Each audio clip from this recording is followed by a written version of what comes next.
Hello, everyone. Welcome as you're filing in. Happy Friday.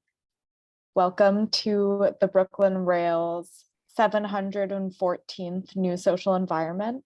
I'm Eleanor, a programs associate here at the Rail, and I have the immense pleasure and privilege of being your MC today for a conversation featuring R.H. Quaytman and Felix Bernstein. We're also thrilled to welcome poet Krystal Languell here to close today's program. Before we get started, the Brooklyn Rail acknowledges Black Lives Matter here in New York. We are on Lenape-Hoking, the unceded land and waters of the Wappinger, Canarsie, Munsee, and Lenni Lenape people of the Delaware Nation and Shinnecock Indian Nation. We recognize land acknowledgements are not a replacement for decolonial work, but serve as a reminder of place and of the legacies of dispossession and enslavement that sustain and enrich the stolen land we are speaking from. And now to introduce today's guest and host. R.H. Quaytman works in Connecticut and Belgium. Quaytman received the Rome Prize Fellowship from the American Academy in 2001 and the Wolfgang Hahn Prize with Michael Krebber in 2015. Since 2006, Quaytman has lectured at Princeton University, Cooper Union, Columbia University, and the Yale University School of Art. Her work is held in multiple permanent collections, and the show at Glenstone is on view through July 2023. Felix Bernstein is the author of Burn Book and Notes on Post-Conceptual Poetry. His writing has been featured in Book Forum, Bomb, and elsewhere. His work in film and theater with Gabe Rubin has been presented at Luma Westbow, MoCA Los Angeles, Anthology Film Archives, and elsewhere. He is currently at odds with the root metaphors of developmental progress. We are so thrilled to have Felix and Rebecca here with us today, and I'm excited to pass it over to you, Felix, to kick it off. Just have to unmute. I got to unmute myself. Thank you, Eleanor and Chloe and the Brooklyn Rail for hosting this and for getting us together. And I hope you can click one of the links to the Glenstone show and plan a visit. You can plan a visit with me because I have not gotten to visit it yet, the show. So what happened when I got asked to do this in the past few weeks is I've been working with Rebecca sort of virtually, looking at her process of putting together her new book, which she's going to release with Glenstone in the near future, I hope. So in that process, it was a bit like surfing through her Warburgian vitrines of research, one of which is behind my head and are also at Glenstone, though she does vitrines for many of her shows.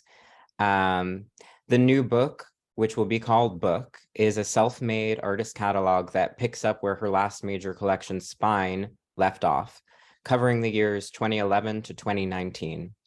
Her work since 2001 has been divided into chapters, and Book concludes with chapter 35, which was made for the Museum Sztuki in Lodz, Poland, which is exhibited at Glenstone and seems to mark the end of a volume or maybe a paradigm of Quaytman's work. This volume is bookended by Lodz, depending on if you're American or Polish, Poland, the scene of both her Polish-Jewish familial lineage and her aesthetic forebears in the early avant-garde. And Poland is also a continuously, up to this date, vexed site of fascism, censorship, and authoritarianism, which her work explores also in minute detail. The volume is hardly a straightforward homeward journey. The sun and the horizon is continuously displaced. Train tracks and arrows lead one through a chiastic hall of mirrors of retrospective futurity in which Quaytman uncannily predicts the past. Her protest against cyclopean painting means that presence is always delayed. The images slide away, only to reappear as blurred after images, which emerge despite incongruous bifocal inputs, mirroring the autostereoscopic trickery of magic eye books and random dot patterns. This boundless deferral of vision and indefinite accrual of meaning becomes a metonym for reading itself, which in classical aesthetics was prized for its diachronic metrical horizontality in contrast to painting's synchronic simultaneity. Not one to remain frozen like the angel of history looking backwards, she has also started a new volume, this time beginning with chapter 0, which was exhibited at the Wiels Museum this past year and features the historically neglected Flemish artist Antoine Wertz, whose Gothic studio doubled as a tomb and a museum, which he donated to the Belgian state at his death in 1865. This chapter brings to the fore a long-standing aspect of Quaytman's work, the recuperation of exiled system builders who make hermetic arcs, museums, and allegories and have been stigmatized as degenerate and eccentric, from Kobro and Straminski to Hilma of Klint and Benjamin. But its figurative moments also highlight Quaytman's exaltation of female protagonists like the biblical Judith, who seduce and dismember warring patriarchs in gruesome and obscene scenes. Like the vengeful heroines of her Persian Women series, Quaytman seduces us into the promise of unity, oneness, and closure, only to disperse, dismember, and bewilder us through a vicious hermeneutic circle where the partiality of the chapter keeps displacing the totality of the book, but also seems to fractally recapitulate the whole, like the fractal nesting systems she uses for canvas specifications.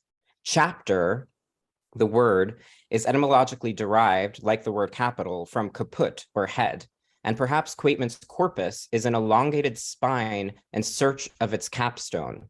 Her new volume will move from ground zero towards chapter 1 in fractional increments, but perhaps never reach it. This postponement seems analogous to her asymptotic approach to presence, gender, and memory. But this is not a mere celebration of the annihilating negativity of zero. Unlike the heroic double negation, which affirms and visibilizes the void, her new project is something like a triple negation.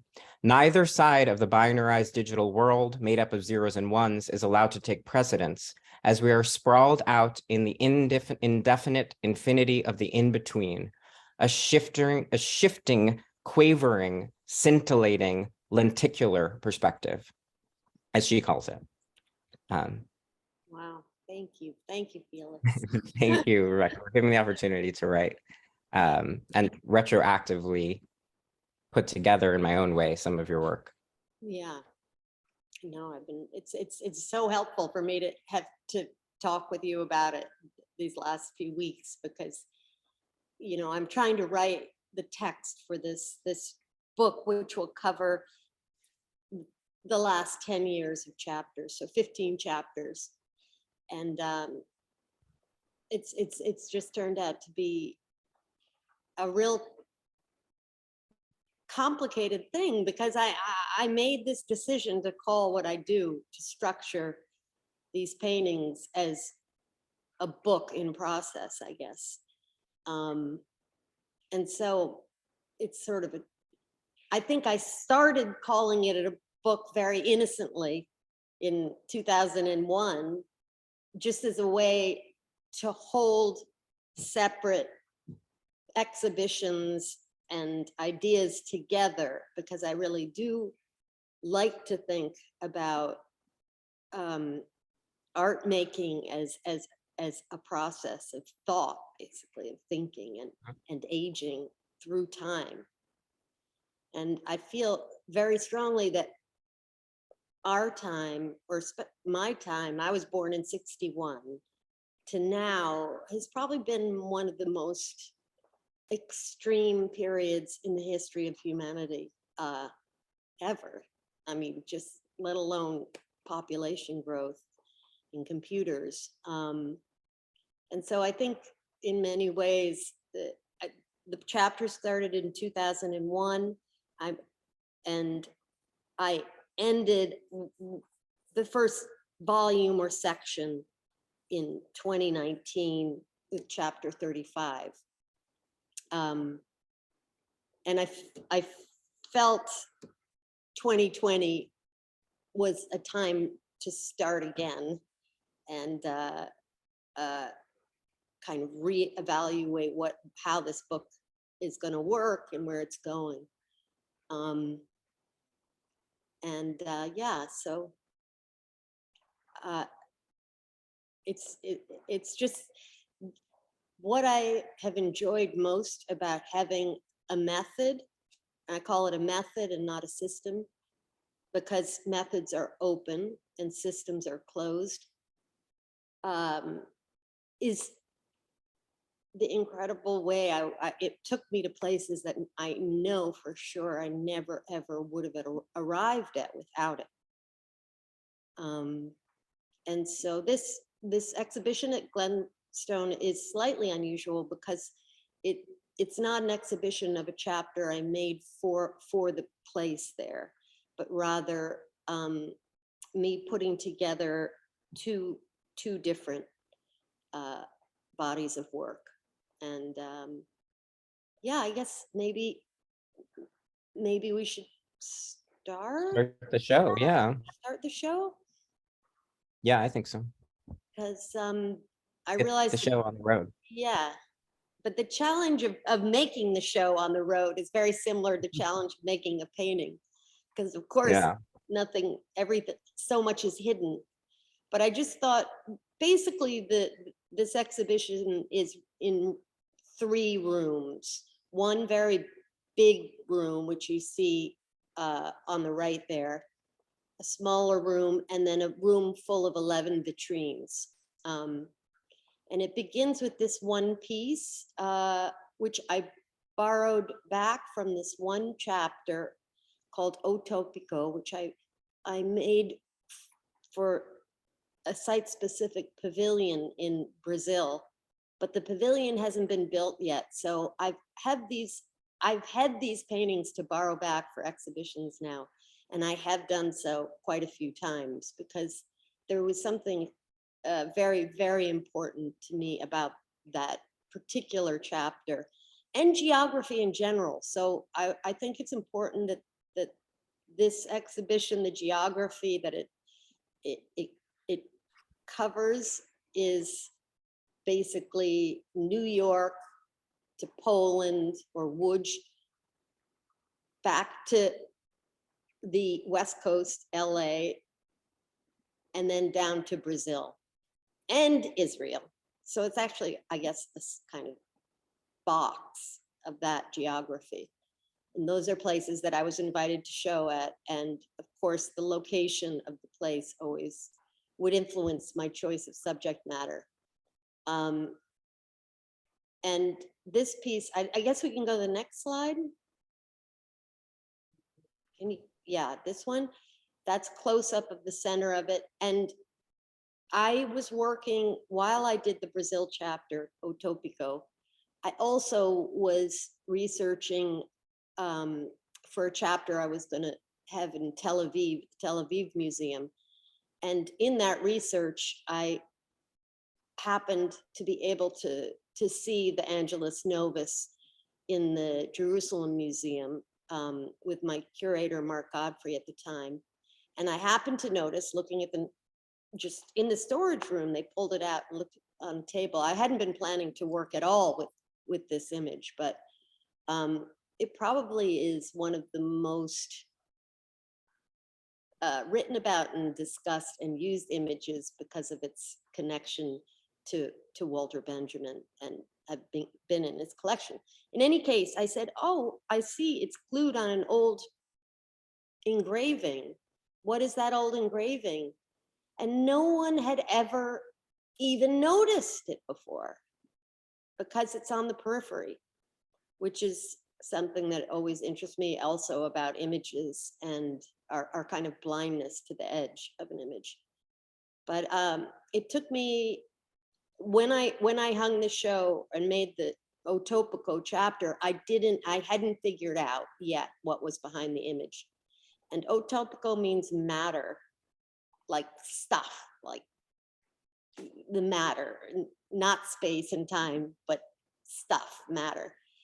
And so I put the little eye in that kind of blob there of as a kind of, I'm thinking about this in this chapter, you know. So anyway, I start, it's sort of the beginning of this exhibition, and it's is it convex or concave that goes out? Convex, right? Convex. Yeah, Vax, I think, yeah. So this is A cave convex. is- And on the other side of the wall is a concave image, which we can get to later. Okay. Do you have anything to say about? Well, I was going to say in the next, well, this is the first thing that you see when you enter Glenstone is that eye looking at you, right? Yeah. If you go to the first slide, you see Well, that. So there's that's cool. another little around the corner, but basically, yeah, it's. Yeah, and it's one of you have more than one work that has the feeling of an eye watching you or looking around at you, right? Yes, I love painting eyes. I really Yeah. do. Put them in a lot of paintings. Yeah. Okay, so the next slide I think shows your discovery. It's a little bit hard to see, but it's that the Luther was the etching of Luther was behind the Yeah, clay, it was right? an engraving, not an Great. engraving. And that was a big shock to everybody, including the museum in Jerusalem, because it was given to the museum by Gershom Scholem as a gift. That he had been it's a very long, in-depth story, and I don't think we have time to go into it now, but suffice to say, it was a kind of surprising discovery, given that Walter Benjamin starts out working with the Reformation in a sense, and Martin Luther. And Martin Luther also was a famous, virulent anti-Semite. So it was kind of a strange, it was a kind of upsetting discovery, actually, in a funny way. Although I was very proud that I figured it out eventually. So anyway. And from the beginning, from the beginning of your work in chapters, there's a lot of sort of palimpsestic and archival discoveries that you make and include. Yes, a big aspect to the chapters is a kind of art historical hunt or investigation, and I've always been very, very interested in the history of engraving, and so I guess that's maybe why I was primed to notice that engraving, but yeah. Yeah, and I think for the people viewing and getting interested in your work, it becomes its own. You have your own art historical exploration that you're doing, but I think when you start to really dig into your work as a receiver of it, then that itself, your work itself is so palimpsestic and full of references that one ends up miming or replicating your own search art historical detective work. Yeah, I hope so. I mean, I love the idea of inventing your own history in a sense. Like, I just think, to me, it's an incredibly fascinating subject to say what genealogy do I want in my work? And so, yeah. So let's maybe go to the next slide. Yeah, next slide.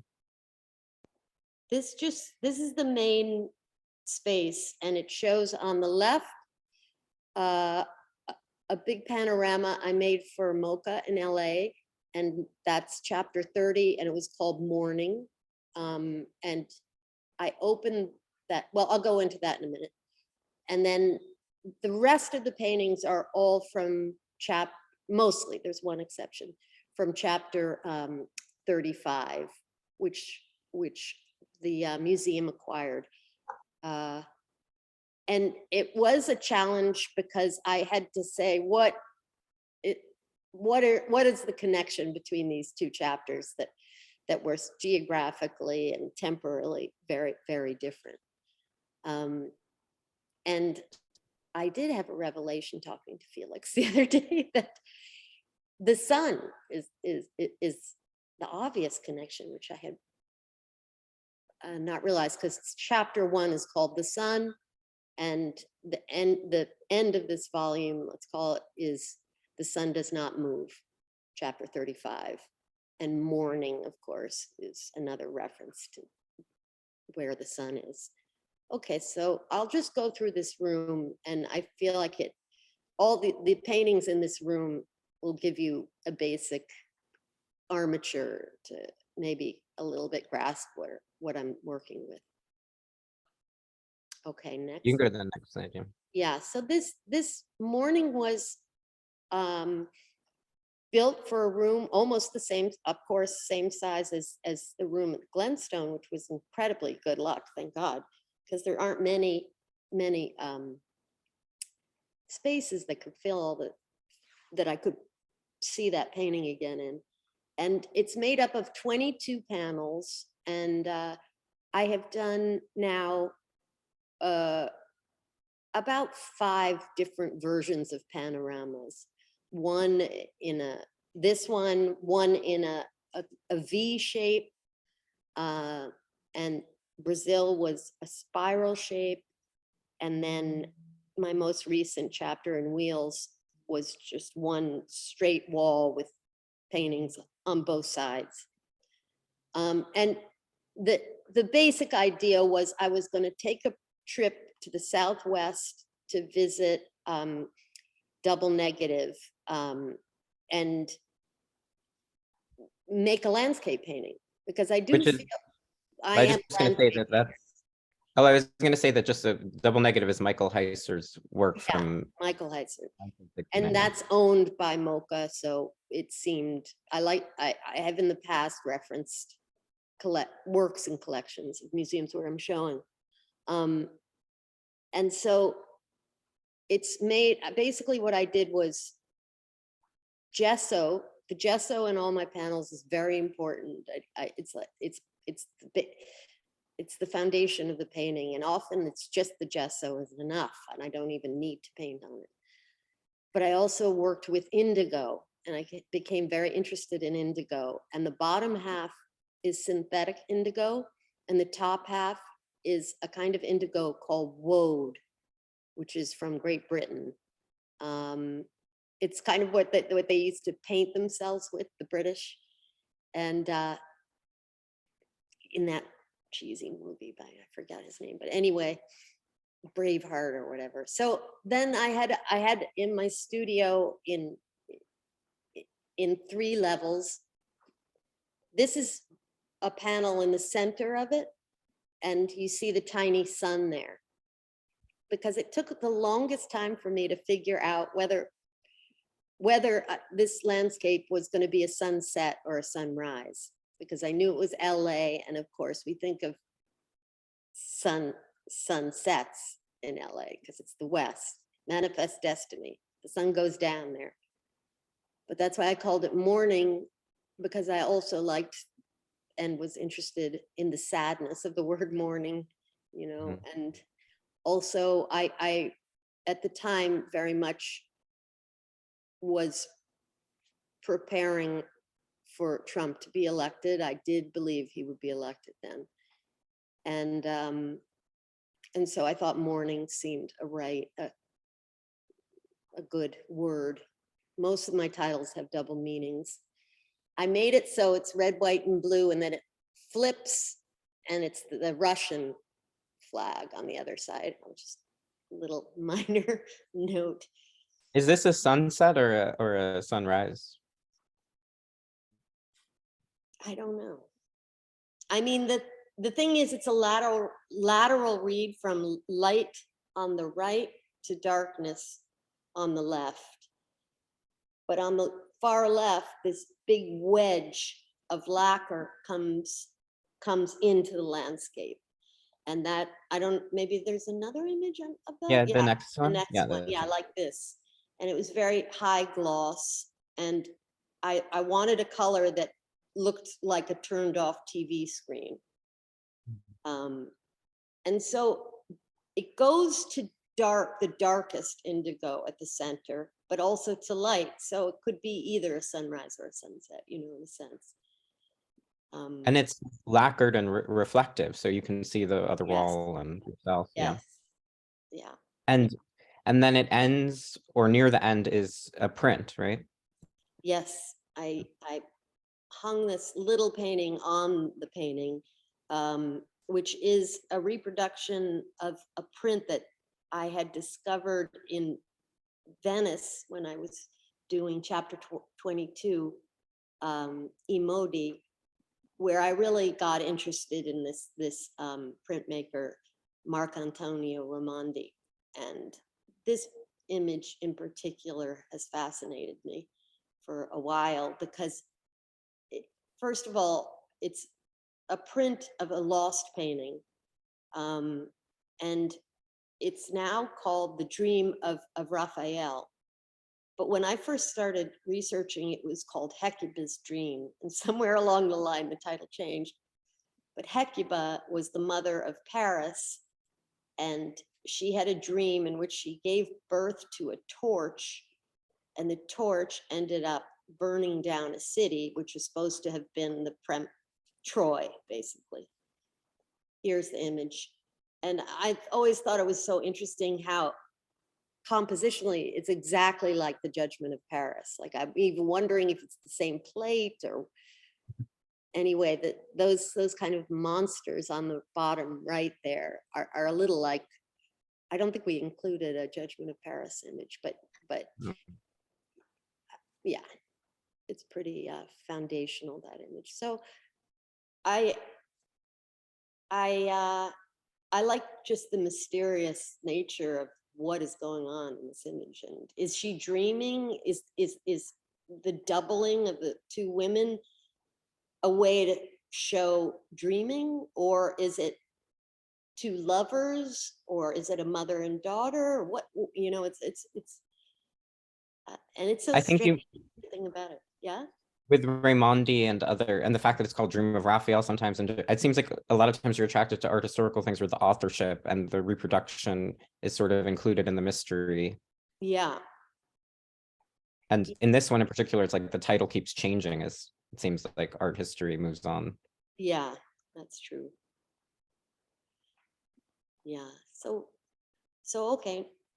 Now I'm going to go to the back wall, which you saw on the other slide. And this was a painting I made to first be seen in Łódź, Poland. So I think it's important to understand about this chapter that it was kind of a retrospective look at this little like textile city that my father's family had immigrated to the States from.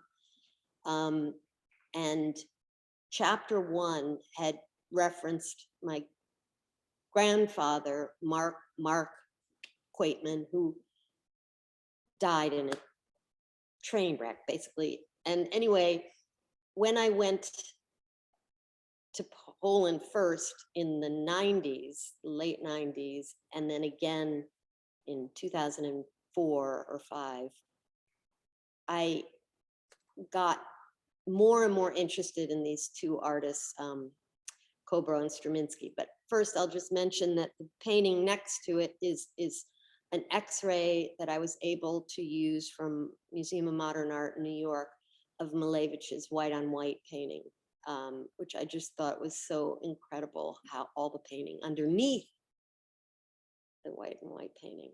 And anyway, yeah. So this painting is painted over a silk screen of a Straminski painting, which I'll show in a second. But it went through many, many stages and ended up where I put 3 of my trompe l'oeil edges on the panel at a slant like that. So, and then wrapped this alphabet. It's my, I think, 3rd alphabet painting. I very much like to do these banderoles of alphabets. And so this is sitting on top of itself. In the next slide, I think we see a Straminski, right? Yeah. Or a detail of the photo you took of this. Yeah, this is the what I silk screened on the panel before I started painting. And more, I like to kind of have a field of some either op that is sort of burning your pupils a little bit, or a kind of very visceral surface, and then start painting on that rather than just on a blank panel. And some of that technique came from Struminsky himself, because he was very interested in the idea of the after image, right? Yeah, he was very interested in optics, and I was really interested in how he went about it and his work about it. And so I'm forgetting the exact date of this painting, but it must be like the 30s or the 20s. It might be in the next slide. I don't know. I should have written that, but should we see the next slide? I think it has sort of surprising. Like, why did it? Yeah. Oh no, so, we don't know the year. But yeah. No, go one back. One back. Yeah. So this just shows. I very much think that the formalism in my work is a kind of negotiation between these two artists, Katarzyna Kobro and Struminsky. And Struminsky was optics, and really a struggle with making a painting that didn't reference a subject other than itself in the beginning. And Kobro's kind of genius thing was to say, what's important about a sculpture is not the sculpture itself, but the space it sculpts around the sculpture. Right. So a lot of your work takes coordinates from her spatial composition, sculptures. Yeah. But also you showed this in the Museum Sztuki in Poland, which Kobro and Struminsky actually founded, right? Yes. And so I realize I'm very slow to realize what I'm doing. I do want to emphasize that I just using this method, go at it kind of just almost blindly what I'm doing. And it's only in retrospect do I realize that many chapters used this sort of basic difference between the two of them, between these two artists. And also that I tend to like artists that have, or use and reference and employ in my own work, artists who have in some way shifted the structure of our assumptions about how a painting functions in the world.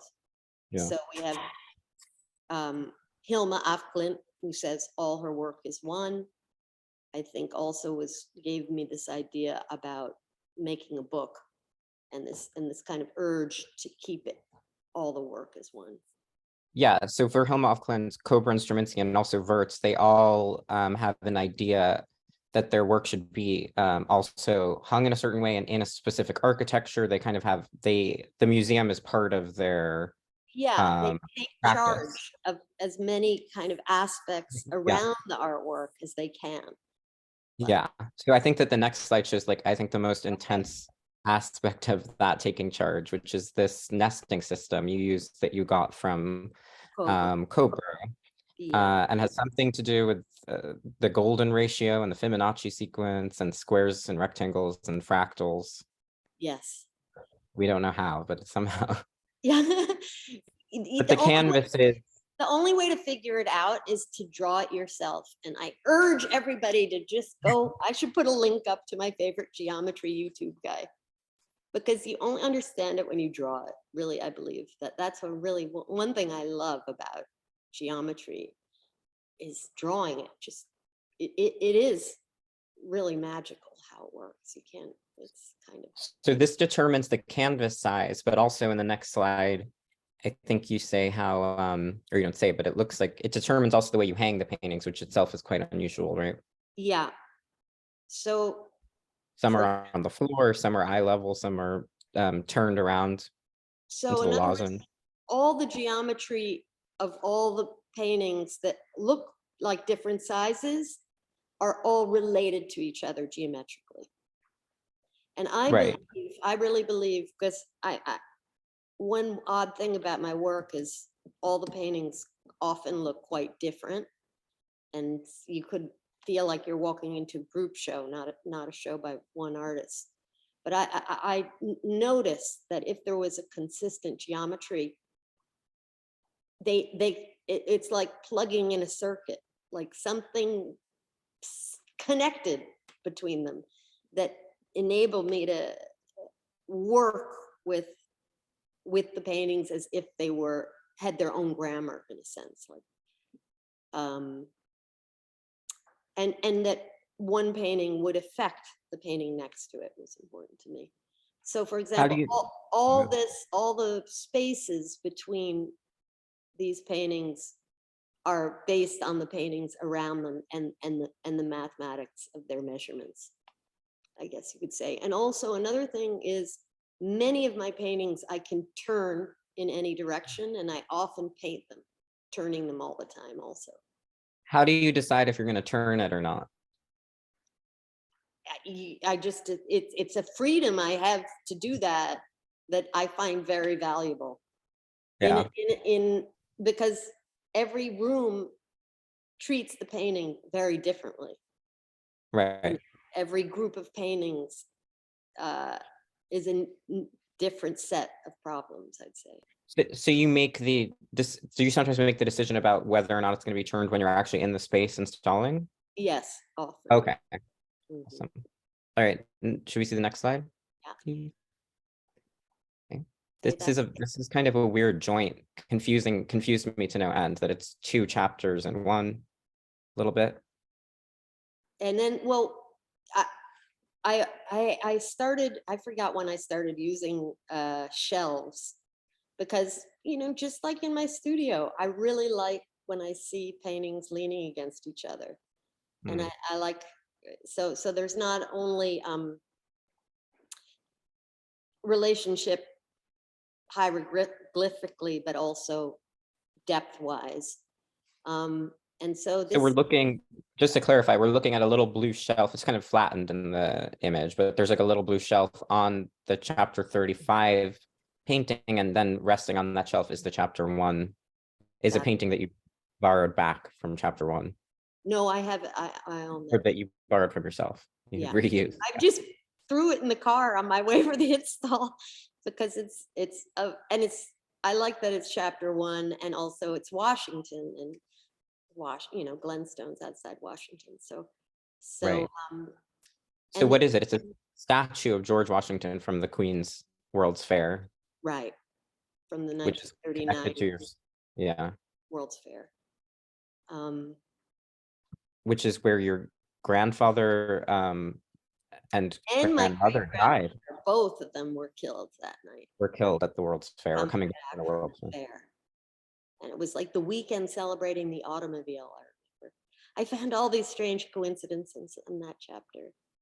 Yeah, and that's where the title "The Sun" comes from, right? It was because that was the newspaper that you found reported the death of your grandparents. Yeah, and it wasn't like an obituary. It was one of those more Warholian, like terrible train wreck with photograph, you know. And then another weird coincidence is the Queen's Museum, that is built on top of that World Fairground. Yeah, it's on that site of that place. Weird. And then the image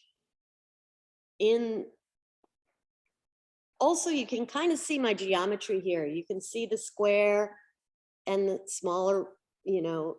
Yeah. Sort of see how it now. But and then the image on there is from this other chapter I did at the Secession in Vienna.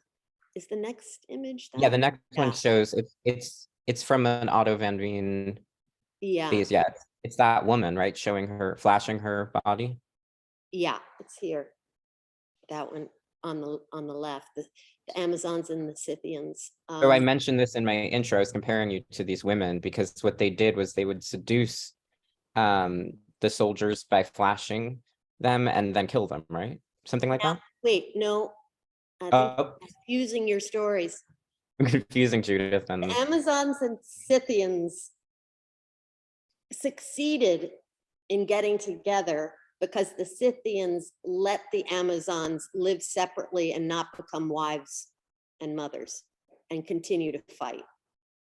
So it was like historically a very important moment for feminism, basically. And there more and more study about that period and these I mean, look, the Parthenon is every temple in Greece has the Amazons on it. Apparently they must have been terrifying.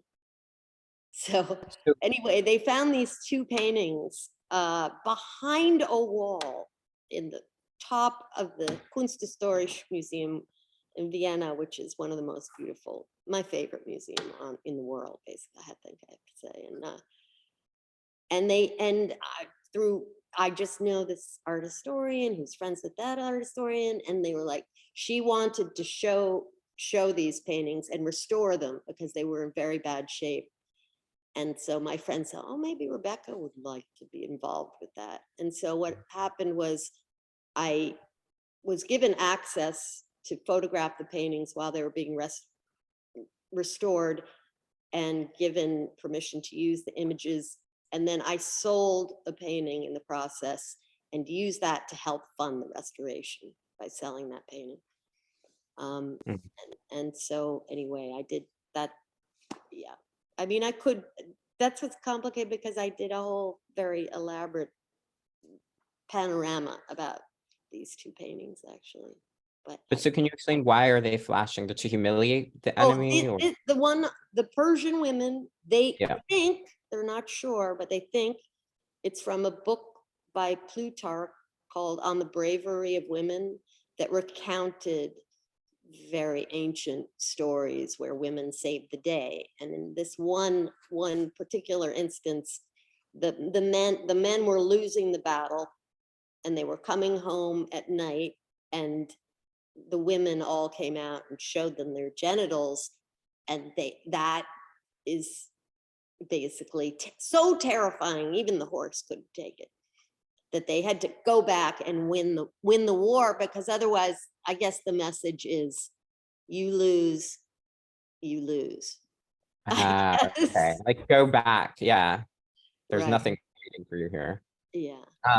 Okay, so, and then what's the next slide? Okay. Okay. This is chapter 35, but also we see the origin of this shape that could be seen as a breast or an eye, or as you say, in the bottom of a cocktail glass, in the next slide too. I think that shows the first time you use the image. Do you want to talk about where you found that image, or leave it a mystery? Well, I use that image at chapter 21, which is sort of the second half of this book. And it was an image I found from a book designer, whose name I'm forgetting now, that Chris Williams was making a window at Buchholz Gallery in Cologne. And he was showing the books by this designer. And one of them was Moira Brackenridge, right? Myra Brackenridge. I like Moira Brackenridge. Brackenridge. And had that image on the cover, and it really struck me. I loved it. It's such, I mean, first of all, you could kind of tell that it's made of cement. And anyway, so I wanted to use it again in chapter 35, because there is a feminist bent, for sure, in all the chapters. And Myra Breckenridge is a classic Gore Vidal story about transvestite at the time it was called, and there's a horrible movie made of it too, with late Mae West. Yeah. But no, yeah. Okay, next one. I think that the next one shows more from chapter 27. This blob.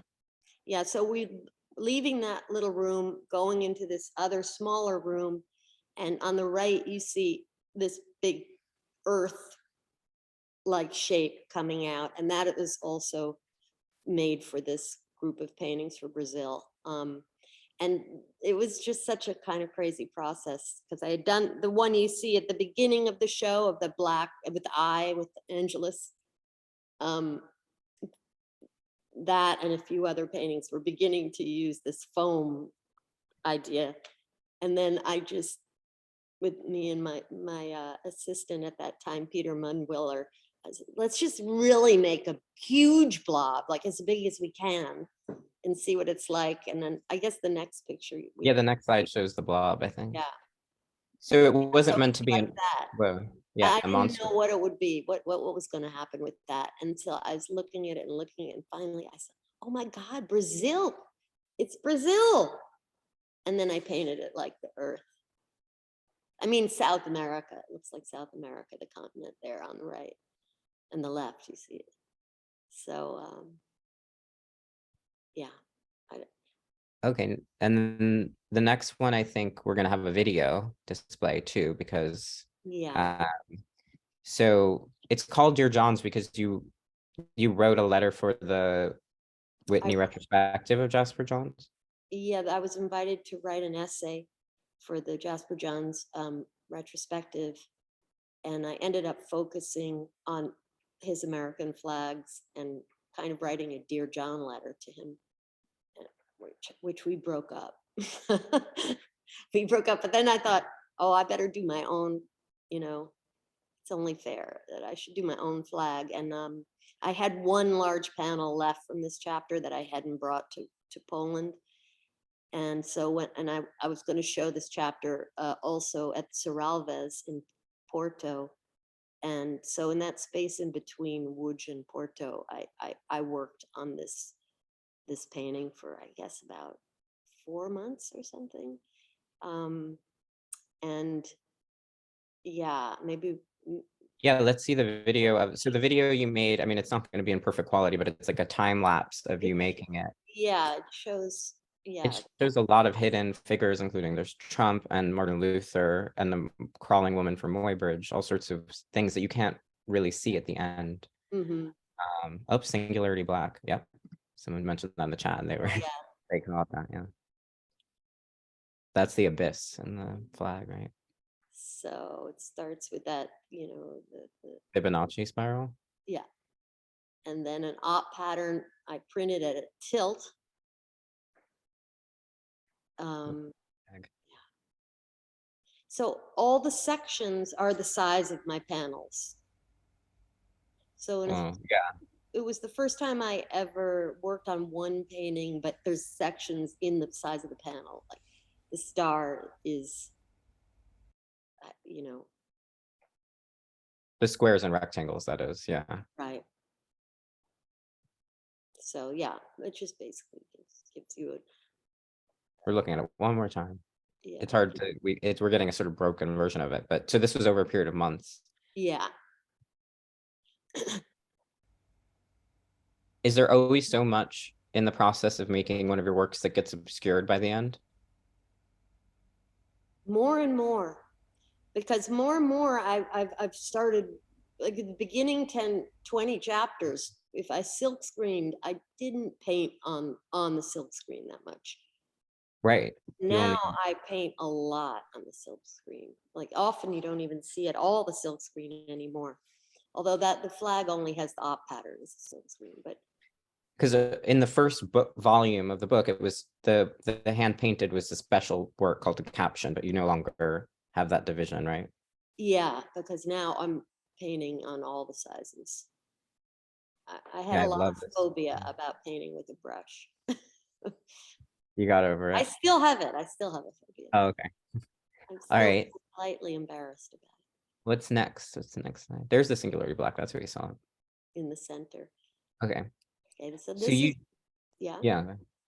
I was gonna say you do vitrines for all of your shows or Often for I most have of them? a vitrine because there's a lot of source material, and I think it's interesting, to show it, and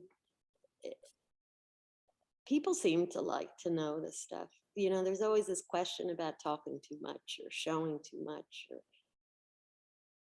We'll but go I to don't think these clarify in that way. But they just maybe give you additional hints, additional questions too. Yeah. questions. Yeah. Well, they don't have labels per se, they're very visual in that Yeah. sense. The And way they because connect we were going material. to work on this book, which is essentially a kind of artist-made catalog raisonné, which my first book, Spine, was very clearly that. I decided to begin to lay out the main motifs in my work Right. in these 11 vitrines. So So let's see the next slide. I think it shows pictures of that. yeah, that's the one behind my head. And Yeah.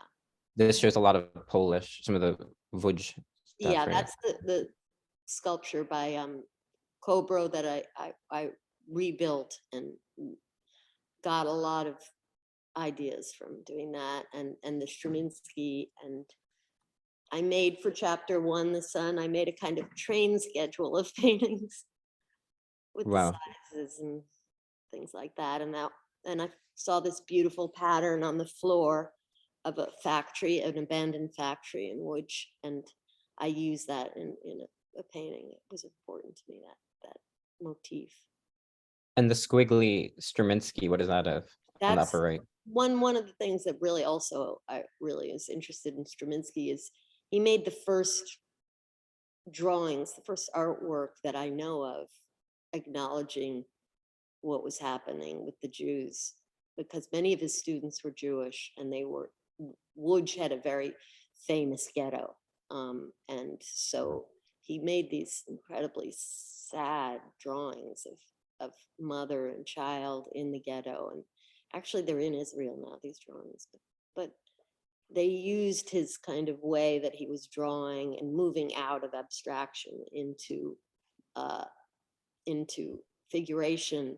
And I just think, it's like, what do you call it? An axis or like, well, the Holocaust in general it's kind of like one wall of the architecture of history we have to think about, or I do think about it. And having gone so many times to Poland and working there with artists. Well, with Poland being I guess one of the central like motifs of the whole book. Yeah. And the first chapter, a lot of the images are from a train to Łódź, right? Yes. Mm-hmm. Out the window, which is kind of his thing too. So. Yeah. All right. And then the next slide.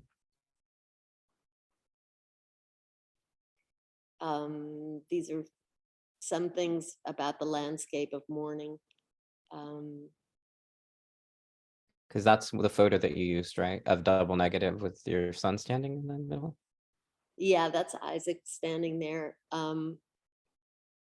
Yeah, and there's a whole there is an aspect that I don't know really how to discuss, which is the biographic in my work, which is there. It's there, but I don't know if I want, how to talk about it exactly.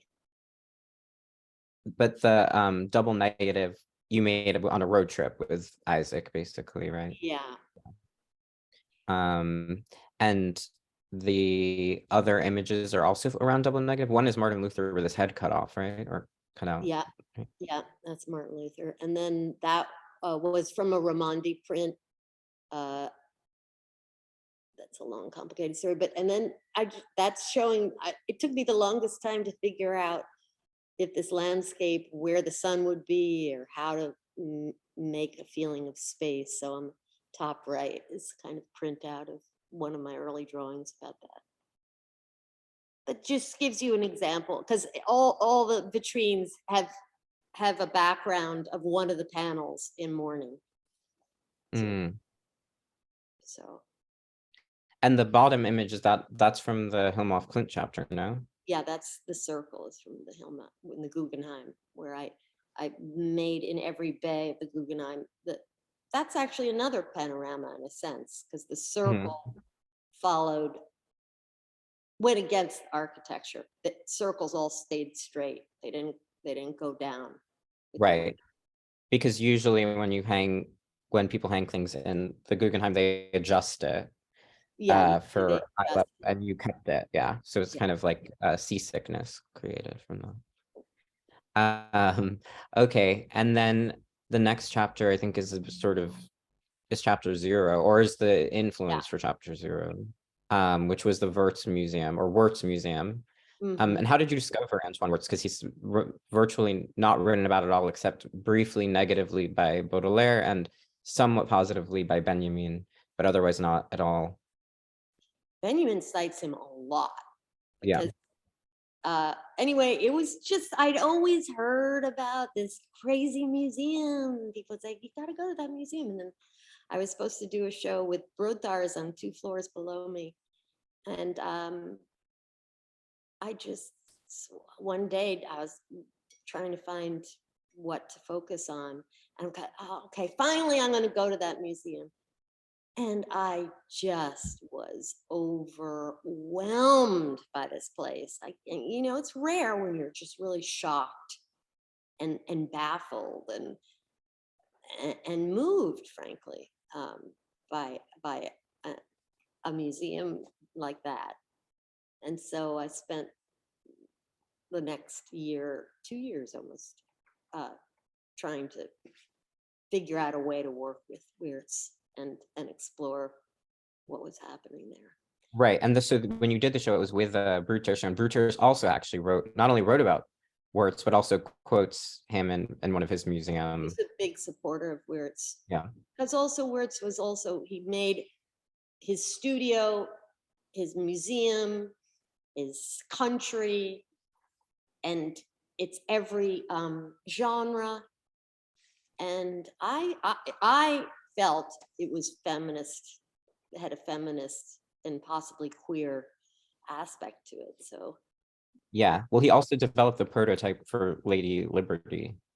right. One of his many strange things that he did and is not acknowledged for. So this shows so he made this sort of allegorical system of modern subjects, which you borrow from in your, Yes. Including the reader of novels as a kind of moral fable of how that can be dangerous. Right. And so that's the woman reading the novel. I mean, I don't know if it was, yeah, because there's the little hand of the devil coming up, but I don't think, I mean, there's just so many kind of crazy things about that painting, because it's also like almost like a peekaboo show her crotch painting or something. But also there were all these ways that he showed many of these modern subjects in ways that were hard, like through peepholes or behind walls or different ways.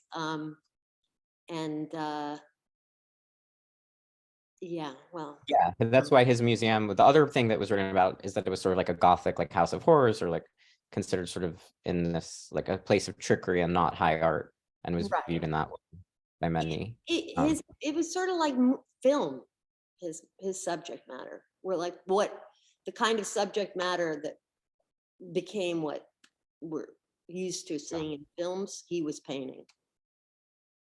Yep. Yeah. Next slide. This shows his I think the next one's the most famous image of his, which is Premature Burial. Yeah.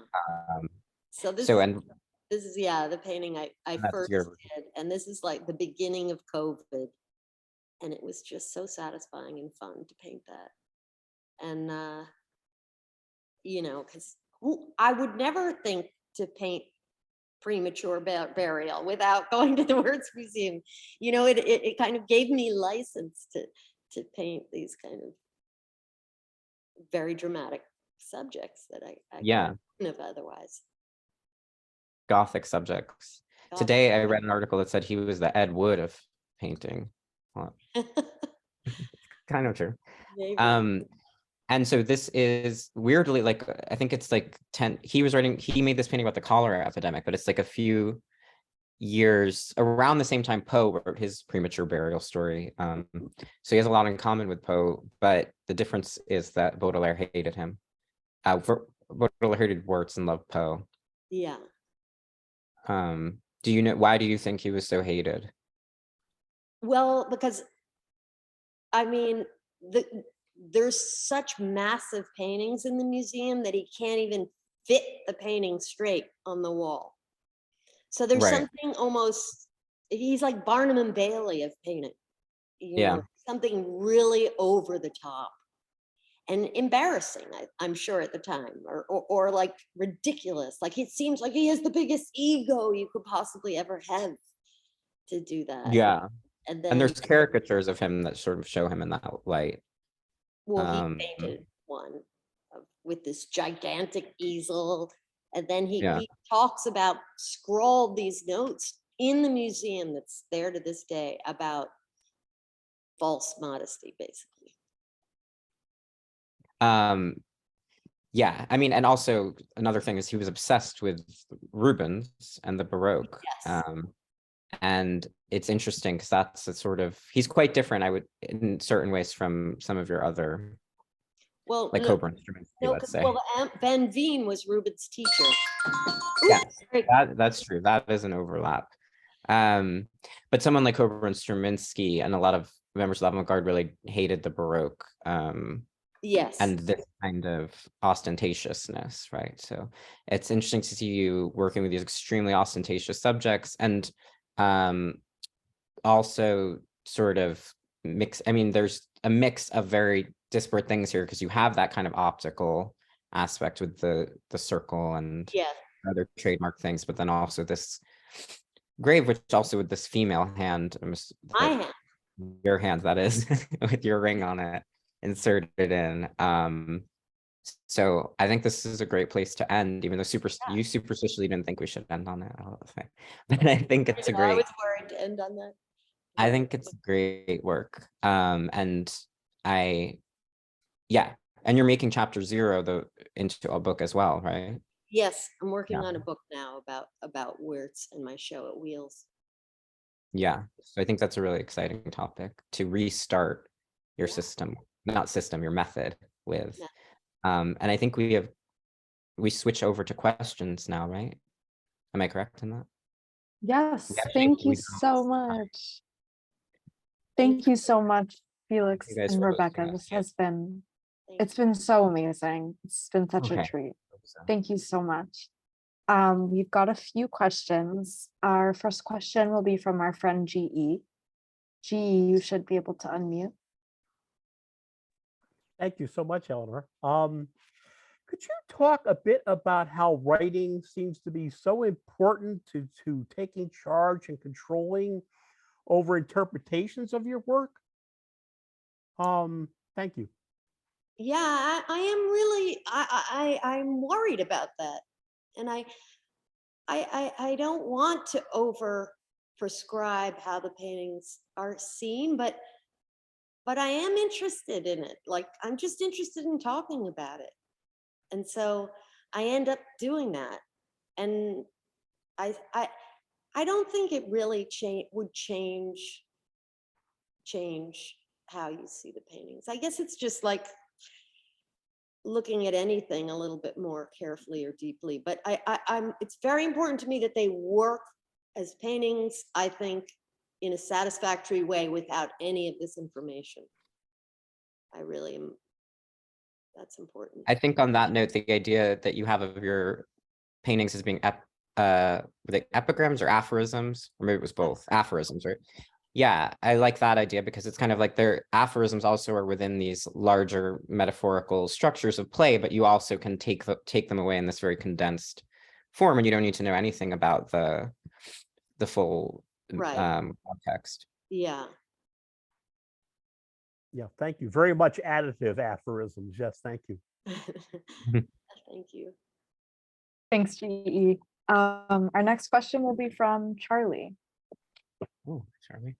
Thanks, Felix. Thanks. All right, it's just been such a wonderful conversation to listen to.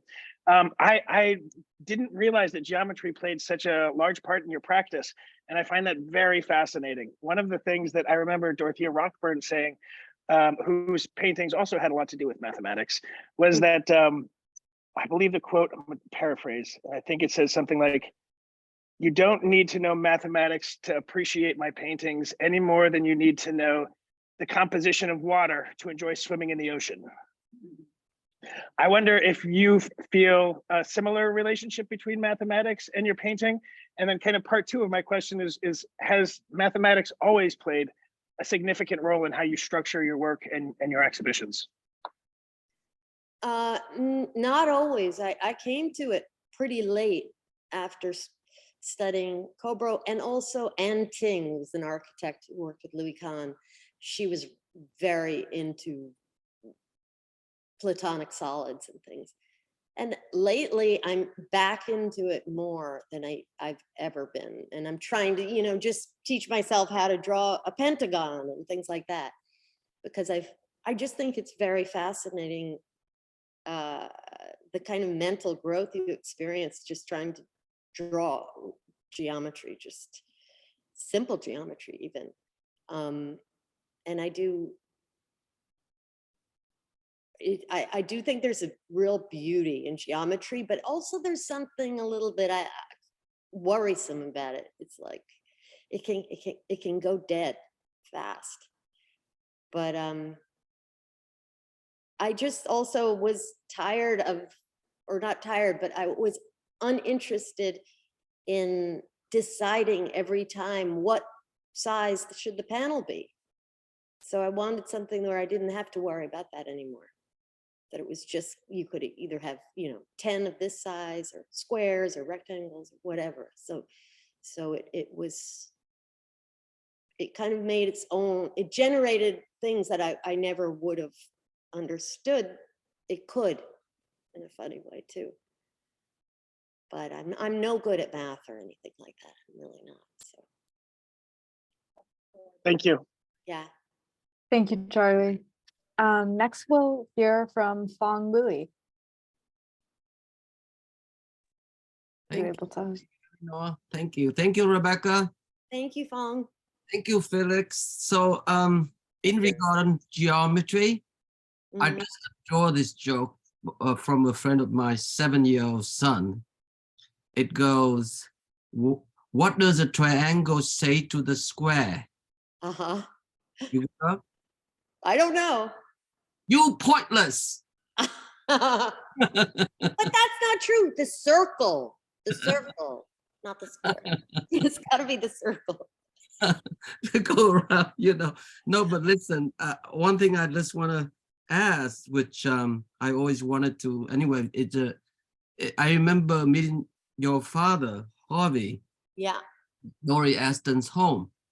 We had Uh-huh. amazing, lengthy talk over dinner about everything, really. But one of the things that we talk about, which Laurie had kind of mentioned that in her book, New York School Cultural Reckoning, we were mentioning that her favorite philosopher is Gaston Bachelard. Uh-huh. And she was saying that, psychoanalysts try to explain the flower by the fertilizer. Knowing about an artist's ambience does not explain his or her work.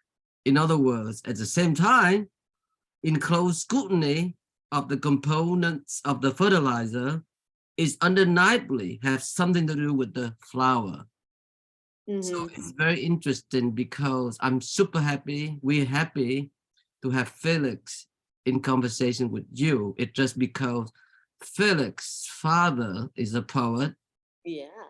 Felix's mother is a painter. Yeah. We first I've known Felix since he was a little boy. Right.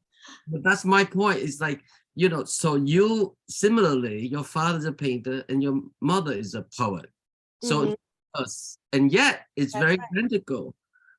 Felix found his own alchemy. He survived his father, survived mom, My point is, how did you do that? Because geometry and all that and alchemy is a very serious, component to being an artist. So in thinking about Susan being a language poet, and Harvey being amazing abstract painter. I mean, I don't mean just his geometric form and the fact that he also know how to do what to do with texture. He's famous for having suggested Bryce Marden to mix wax in his painting, his oil paint. It's a big deal. No more, no less than encouraged Ron Gorchov to paint on linen, C14. Yeah, no, he was good with all that pacificness. And I know. So my point is that, would you remember the early of your formation where you absorbed all of that? Because there is a poetic rhythm in both of their work. I know that Harvey and I talk about music, jazz, and everything else too. Yeah. So what, as with point that you felt like you became your own. I mean, how did that transition really manifest? Well, I mean, I think chapter 1 began when I knew he was dying, actually.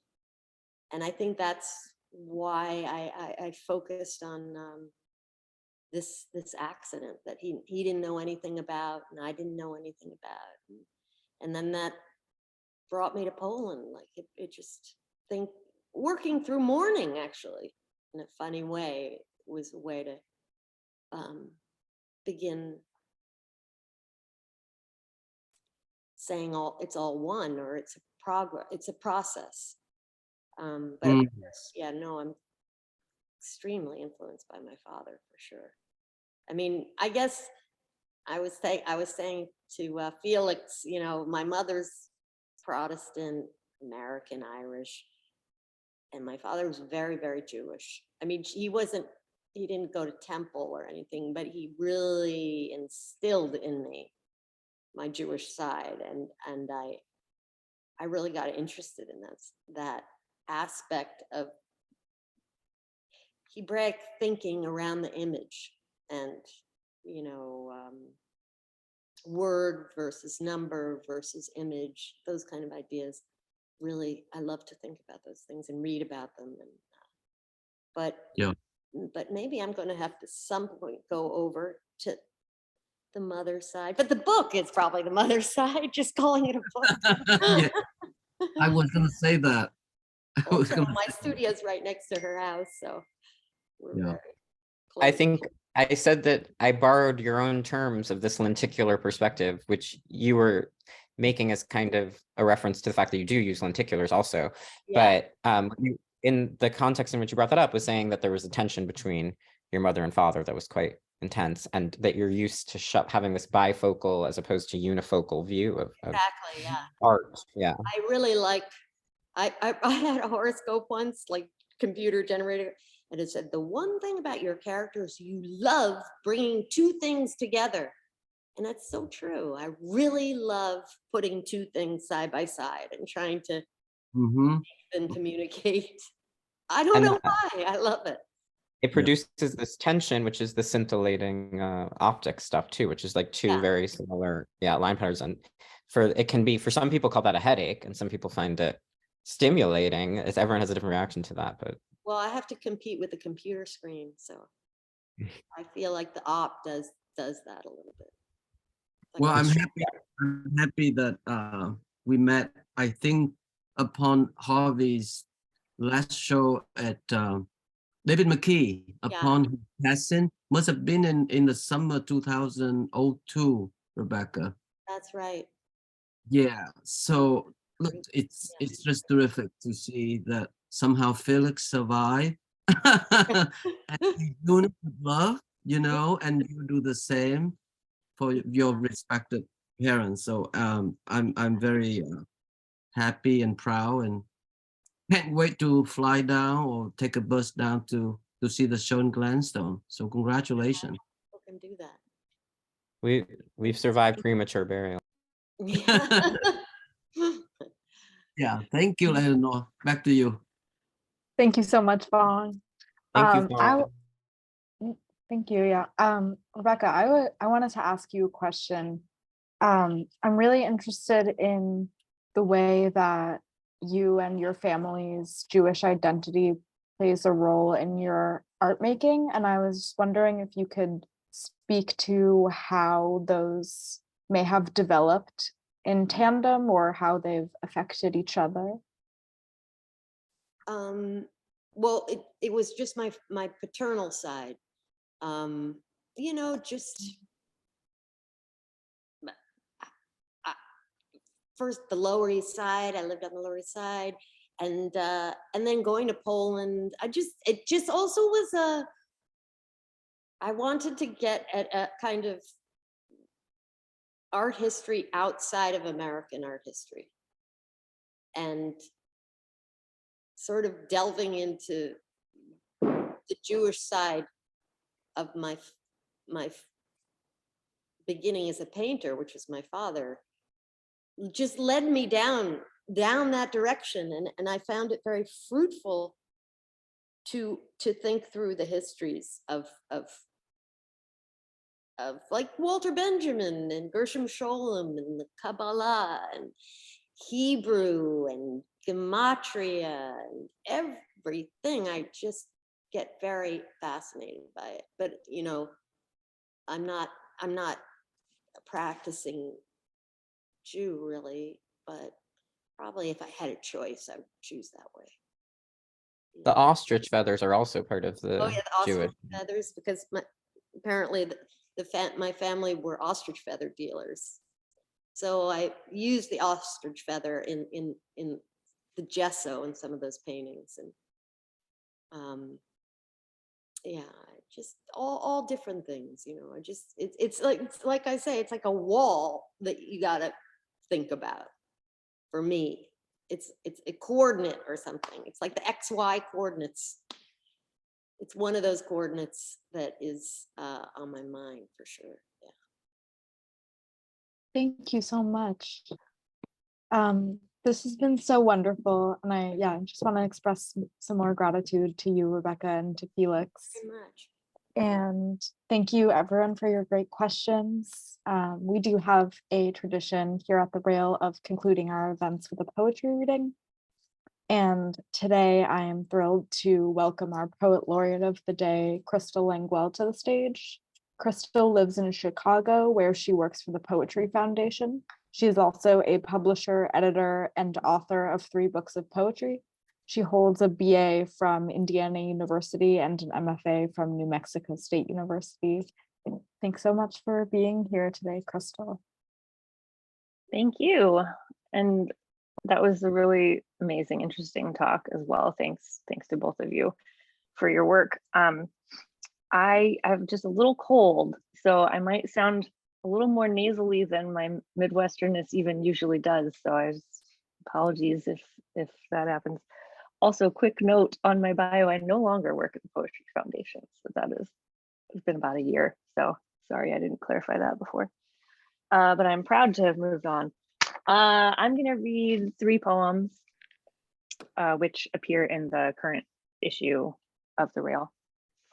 Okay, so this first one is called Wave and Wave. A wave turned and some personnel changed. A period of time passed and the cast of characters. After a while, a crocodile. An era ended and I didn't recognize anyone. A page turned and I could not continue.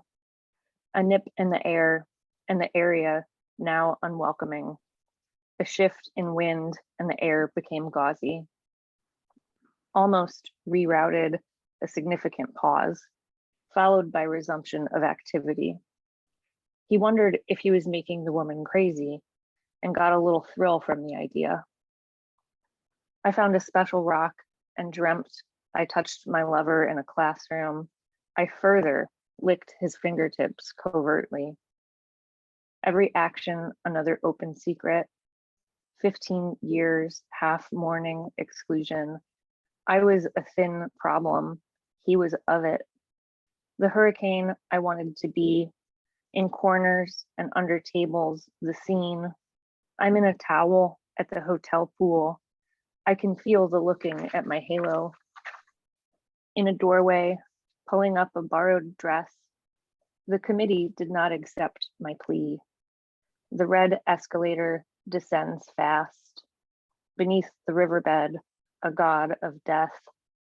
The men pursue their stillborn careers. I had more sovereignty as a castaway, though I did not learn to love it. This next one, the first line is from Leslie Scalapino, title of her work. So the title of my poem is No Survivors, and it begins like this.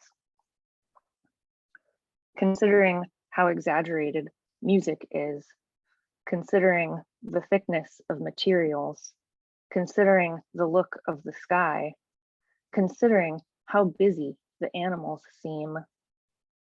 Steeped too long in misery, a faint stink accumulates as you retell the story again that you want to be true.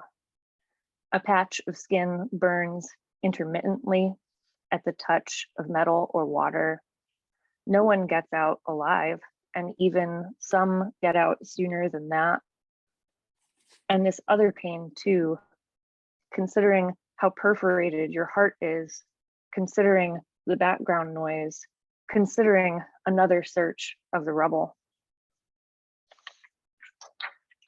And for my third and final poem, the title of this poem is a line from a song I heard on an internet radio station that I call Bad Jazz Radio, but it's actually called Arctic Outpost.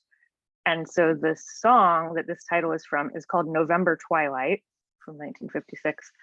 And the title, which is also a line from the song, is Across the Dark Pavilion of My Heart, which just sounded way too cool to leave it alone. So across the dark pavilion of my heart, I should have a cup of hot tea instead of what I'd prefer to do, which is get stoned and fall asleep on the couch.